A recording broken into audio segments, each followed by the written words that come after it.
Kung good vibes ang hanap mo, dito ka na sa sigurado!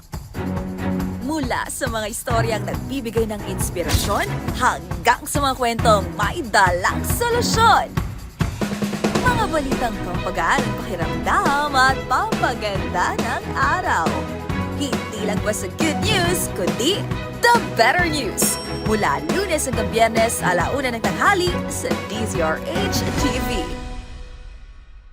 Magandang araw Pilipinas! Nasa ang sulok ka man ng bansa, kasama ka sa aming misyon ng ibahagi ang good news. Sa programang hindi lang po sa balita ang hatid, kundi mga kwentong puno ng pag-asa, inspirasyon at mga halagang kaalaman.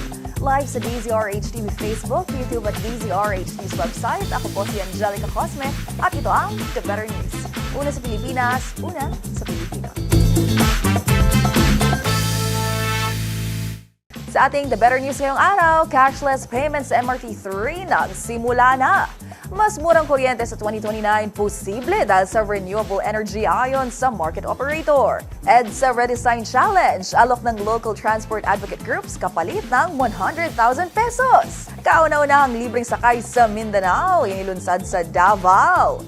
Pinakabagong arsobispo ng Cebu nahatakdang italaga sa September 30. Pilipinas, wagi sa International Pastry Competition sa Malaysia. Philippine Pavilion, bukas na sa Venice Architecture Biennale. Team Asia, muling sasabak sa Reyes Cup sa Oktubre. At better news sa mundo ng showbiz, Eli Buendia, Bini, Maki, wagi sa New Hue Video Music Awards 2025. At Bel Mariano, nakiisa sa relief operations sa Taytay Rizal. Sa ating unang better news ngayong araw, good news, MRT commuters, inilunsad na kasi ng Department of Transportation ang bagong cashless payment method sa MRT3. Layo nito na mas mapadali at mapabilis ang access ng mga biyahero sa mga pampublikong transportasyon gaya na lang ng tren. Ang mga detalye sa balitang iyan, tinutukan ni Rovic Manuel. Hindi na kailangan pumila ng mga pasahero ng Metro Rail Transit o MRT3 para sa pagbili ng single journey tickets o beep card upang makasakay ng tren. Dahil maaari nang gamitin ang ilang e-wallet applications at credit o debit cards para magbayad ng pamasahe sa MRT3. Noong July 25, Biyernes, formal na inilunsad ng Department of Transportation o DOTR ang bagong cashless payment methods sa naturang tren upang mapadali ang pag-commute ng mga Pilipino. Sa pagbubukas nito, mismong si DOTR Secretary Vince Dizon ang sumubok na gamitin ang cashless transaction gamit ang kanyang sariling mobile phone na mayroong e-wallet app at itinap lamang upang makapasok. Bilang pagsuporta din dito, inanunsyo ng Department of Information and Communications Technology o DICT na magkakaroon din ng libreng wifi para sa mga pasahero ng MRT. Ayon sa DOTR, nakatakda na rin ipatupad ang cashless payment sa LRT1 at LRT2 sa susunod na mga buwan para gawing mas moderno, less hassle at episyente ang pampublikong transportasyon sa Metro Manila para sa Pinoy commuters. Para sa DZRH TV, ito si Rovic Manuel.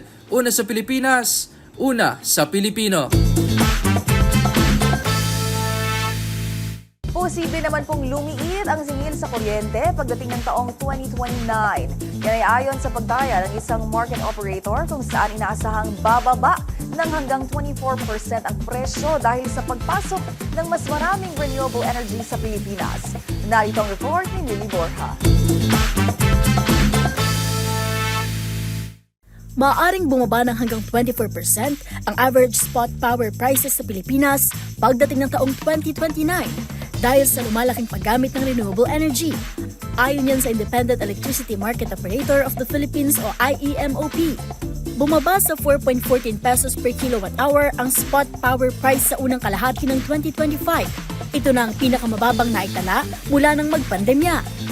Dahil ito sa mas murang generation mula sa mga renewable plant na nakapalit sa mas mahal na traditional sources. Tansya ng IEMOP, posibleng bumaba pa sa 90 centavos hanggang 1.32 pesos per kilowatt hour ang presyo sa 2029. Kasabay nito, tumaas din ang generation mula sa natural gas-fired plants na nag-aayos ng supply kung may pagbabago sa renewable sources. Ito na rin ang kauna-unahang pagkakataon mula 2008 na bumaba ang output ng coal-fired power sa bansa dahil sa pag-angat ng liquefied natural gas o LNG generation. Sa kabilang banda, mas maraming retailer na ang bumibili sa mas murang spot market na ngayon ay nasa 21% na ng kabuuang supply, mas mataas kumpara sa 12% noong nakaraang 2 taon. Para sa DZRH TV, ito si Mili Borja, una sa Pilipinas, una sa Pilipino. Samantala, kalbaryo naman kung ituring ng mga Pilipino ang pagdaan sa kahabaan ng EDSA dahil sa matinding bumper-to-bumper traffic, lalo na tuwing rush hour payday. Pero sa anunsyo po ng Local Transport Advocate Group, handa na raw itong pumanggap ng road design concept kapalit ang tsansang mag-uwi ng tumataginting 100,000 pesos. Ang magandang balita mula sa EDSA, tinudukan ni Arnold Herrera. Matagal ng pangarap ng mga commuter ang mas maluwag at mas maginhawang biyahe sa kahabaan ng EDSA, kung saan kalbaryo ang buhol-buhol na daloy ng trapiko. At ang pangarap na yan, posible nang magkatotoo sa sanipuwersang inisyatiba ng ilang local transport advocate groups kasabay ng napipintong rehabilitasyon ng EDSA. Sa kanilang Rebuild EDSA Design Challenge, sa mga commuter sila mismo dudulog sa kung ano nga bang mas mainam na gawin para gawing mas ligtas, inklusibo at commuter-friendly ang EDSA. Pangunahing target ng Redesign Challenge ang EDSA Corner Congressional Avenue, EDSA Corner Aurora Boulevard at paligid ng MRT Guadalupe Station. Kabilang sa mga problemang hinaharap na maraming commuter na inaasahang matutugunan nito ay ang kawalan ng respeto sa mga bike lane, masisikip na sidewalk, mga delikado at maruruming footbridge at gayon din ang overall maintenance ng kalsada. Maaaring magsumite ng design concept sa kanilang website para sa pagkakataong mag-uwi ng tumataginting na 100,000 piso. Mag-uwi naman ng 50,000 pesos at 25,000 pesos ang magkakamit ng ikalawa at ikatlong pwesto. Kabilang sa mga nanguna sa proyektong ito ang Alt Mobility PH, Institute for Climate and Sustainable Cities, Move as One at Clean Mobility Collective. Umaasa ang advocate groups na bubuksan itong bagong kabanata ng EDSA na dinisenyo para sa commuter na likha rin mismo ng isang commuter. Mananatiling bukas ang kanilang website para sa mga proposal hanggang sa August 24 ng gabi. Para sa DZRH TV, ito si Arnold Herrera. Una sa Pilipinas, una sa Pilipino. Kasabay naman ang paglulunsad ng kauna-unahang libreng sakay sa Visayas, sinimula na rin ng Department of Transportation ang libreng sakay program dyan naman sa Mindanao. Kung ano-ano ang lugar na unang makikinabang sa free ride, alamin po natin sa report ni Dustin Bayo. Inilunsad sa Davao City ang kauna-unahang libreng sakay program sa Mindanao ng Department of Transportation o DOTR. Pinangunahan ni DOTR Secretary Vince Dizon ang paglulunsad ng programa kung saan mababatid ay nilunsad din ang unang libreng sakay sa Cebu para naman sa Visayas. Layo na magkakasunod ang paglulunsad ang mapaganang biyahe ng mga pasahero, partikular para sa mga estudyante at mga senior citizen. Ayon kay Dizon, aabot sa 6,000 pasahero kada araw ang matutulungan ng naturang libreng sakay na babagtas mula Lasang Toroa sa Via Sasa sa naturang lungsod. Aabot naman sa 70 milyong pisong budget ang inilala ng pamahalaan para sa programa na tatakbo mula alas 6 hanggang alas 9 ng umaga at alas 5 hanggang alas 8 ng gabi araw-araw. Samantala, pinag-aaralan na rin ng DOTR at ng LTFRB ang pagdaragdag ng mga bus sa naturang ruta at karagdagang ruta ng libreng sakay na siyang tatagal hanggang sa taong 2028. Para sa DZRH TV, ito si Dustin Bayo. Una sa Pilipinas, una sa Pilipino. Samantala, sa iba pang balita, nakatakda namang italaga sa September 30 ang installation ni Archbishop Designate Alberto Uy bilang pinakabagong arsobispo ng Cebu. Ito pong isa sa pinakamatandang diocese sa Pilipinas. Ito'y matapos i-appoint ni Pope Leo XIV si Uy bilang kapalit sa nagretirong obispo na si Archbishop Jose Palma. Ang iba pang detalye tutukan sa report ni James Galang. Itatalaga bilang pinakabagong arsobispo ng Cebu si Archbishop Designate Alberto Uy sa September 30 bilang kapalit ng nagretirong arsobispo na si Archbishop Emeritus Jose Palma. Siya na ikalimang arsobispo na bigyan na nasabing titulo na mamamahala sa nasabing archdiocese na sumunod kinang Archbishops Gabriel Reyes, Julio Rosales, Ricardo Vidal at Palma. Samantala, ang Archdiocese of Cebu naman ang isa sa mga pinakabata ng archdiocese sa Pilipinas na siyang inelevate noon pang 1934. Habang luklukan naman itong simbahan ng Cebu Metropolitan Cathedral ay tinuyo naman noon pang 1595. Kabilang sa mga simbahan sa nasasakupan na nasabing archdiocese ay ang Basilica Minor del Santo Niño de Cebu na siyang kilala sa makulay na Sinulog Festival at sa malalim na pananampalataya ng mga deboto kay Senyor Santo Niño. Humihingi naman ng paikisang lalawigan ng Cebu sa panalangin para sa nakatakdang installation ng kanilang panibagong arsobispo. Para sa DZRH TV, ito si James Galange, una sa Pilipinas, una sa Pilipino. Kinilala naman ang Pilipinas bilang kampiyon sa nagdaang 2025 Battle of the Pastry and Bakery Chefs sa Malaysia sa pangunguna ng Lyceum of the Philippines University, Laguna. Nakuha nila ang 4 na ginto at 1 bronze kabilang ang perfect score sa wedding cake display na unang best sa loob ng 10 years. Ang mga detalye sa report ni Willie Borja. Kinoronahan ng Pilipinas bilang kampiyon sa Battle of the Pastry and Bakery Chefs 2025 sa Penang, Malaysia, isang prestihiyosong international culinary competition na kinikilala ng World Chefs Paris. Kinatawan ng Lyceum of the Philippines University Laguna ang bansa na tumalo sa mga delegado mula sa ibang bahagi ng Southeast Asia. Nag-uwi sila ng 4 na ginto at 1 bronze, kabilang ang pinakamataas na parangal sa wedding cake display category. Ito rin ang kauna-unahang pagkakataon sa loob ng 20 taon na nagbigay ng perfect score ang Penang Chefs Association sa nasabing kategorya. Nakuha rin ng team ang mga gintong medalya para sa chocolate pralines at petit fours with chocolate showpiece, amuse bouche, at creative cake display. Nag-uwi rin sila ng bronze sa fruit and vegetable carving. Bago ito, nakatanggap na rin ang LPU Laguna ng Distinction Medal para sa wedding cake artistry sa Food Hotel Asia sa Singapore mahigit 6 na taon na ang nakalilipas. Para sa DZRH TV, ito si Milo Borja, una sa Pilipinas, una sa Pilipino. Samantala, binuksan naman sa publiko ang Philippine Pavilion sa prestihiyosong Venice Architecture Biennale sa Italy na may temang soil beings o laman lupa.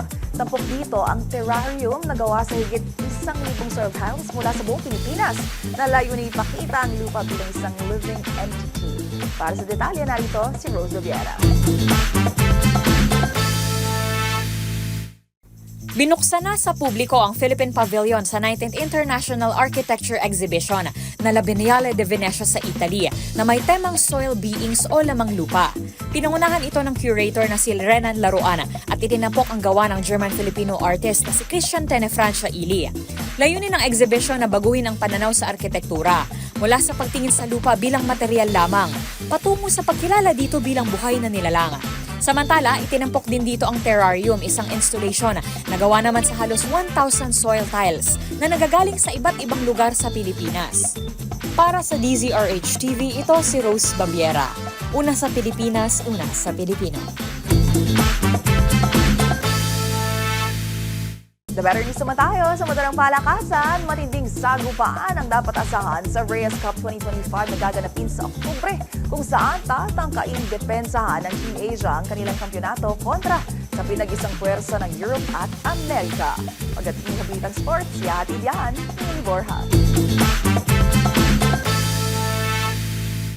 Inaasahang magiging matindi ang laban para sa defending champion na Team Asia sa darating na Reyes Cup na gaganapin sa Ninoy Aquino Stadium mula October 16 hanggang 19. Muling haharapin ng Team Asia ang Team Rest of the World na bubuin ng mga top player mula Europa, Amerika, Oceania at ibang panig ng mundo sa taunang 9-ball pool tournament na ipinangalan sa Filipino legend na si Efren Bata Reyes. Muling kikilos ang 3 pinakamataas na Asiano sa World 9-ball Tour rankings, kasama ang 2 wildcards para sa Team Asia. Isa sa naghahangad na makasama sa Team Rest of the World ay ang Scottish player na si Jason Shaw, World Blackball Champion at 7 beses ng Mosconi Cup Champion. Sa kauna-unahang pagkakataon, magsasanib pwersa ang mga top player ng Europe at Amerika sa ilalim ng iisang bandila para pataubin ng Team Asia. Para sa DZRH TV, ito si Mili Borja, una sa Pilipinas, una sa Pilipino. Sa mundo naman ng ng showbiz, binigyang pagkilala ang ilang OPM stars sa nagdaang New Hue Video Music Awards. At kabilang sa mga nakasungkit ng parangal ang rock icon na si Ellie Buendia, Nations Girl Group na Beanie at Dilaw hitmaker na si Maki. Narito ang aking report. Nagsama-sama ang ilang OPM stars sa nagdaang New Hue Video Music Awards. Sa gabing iyon, dalawang parangal ang nasungkit ng Beanie. Ang Nations Girl Group, kinilalang Group Artist of the Year, habang Concert of the Year Grand Beanieverse. Personal namang tinanggap ng singer-songwriter na si Maki ang trophy bilang Male Artist of the Year, kainin ng Song of the Year para sa kanyang hit song Dilaw. Sa pamamagitan naman ng isang video message, nagpaabot ng pasalamat ang OPM rock icon na si Ellie Buendia matapos itanghal na Album of the Year ang Method Adaptor. Kabilang din sa mga nagwagi sina Dayanela at JR para sa kanilang collab song Sining, habang si Agnes Rioma naman ng folk pop band Ben and Ben ang itinanghal na Bassist of the Year. Samantala, nakiisa sa pagtulong ang actress-singer na si Bel Mariano sa relief efforts na isinagawa para sa mga pamilyang naapektuhan ng bagyo sa Barangay Dolores sa Taytay, Rizal. Sa mga kuhang larawan, makikitang namahagi ng bigas at grocery bags ang Can't Buy Me Love Star sa isang paaralan na nagsilbing evacuation center. Ang pamahalang Barangay Dolores labis naman ang pasalamat sa pagmamalasakit ng aktres. At dyan na nagtatapos ang aming paghahati ng mga balitang siguradong pampagaan ng pakiramdam, pampaganda ng araw at pampasigla ng inyong buhay. Magsama-sama muli tayo bukas para sa panibagong hanay ng mga kwentong hindi lang basta good news, kundi the better news. Para naman po sa ating mga viewer online, huwag kalilimutan mag-comment ang inyong feel-good stories sapagkat ang maliliit na kwento ngayon maaaring maging malaking inspirasyon bukas. Dahil tandaan, libre lang po ang umiti at libre lang ang maniwalang may magagandang balita. Ito ang The Better News. Ako po si Angelica Cosme para sa DZRH TV. Una sa Pilipinas, una sa Pilipino.